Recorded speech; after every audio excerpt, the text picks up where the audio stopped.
Welcome to our step-by-step guide on repairing the back glass of the iPhone 15. Today, we'll walk you through all the necessary tools you'll need.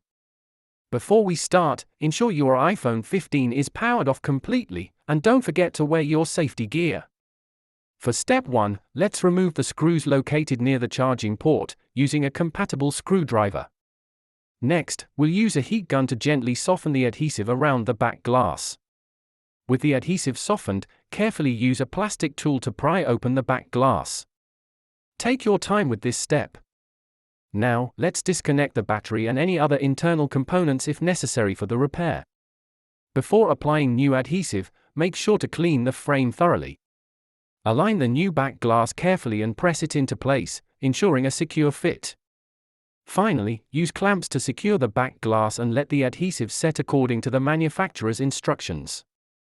Once the adhesive has set, power up your device and ensure everything is functioning well. Remember, taking care of your phone can extend its life considerably.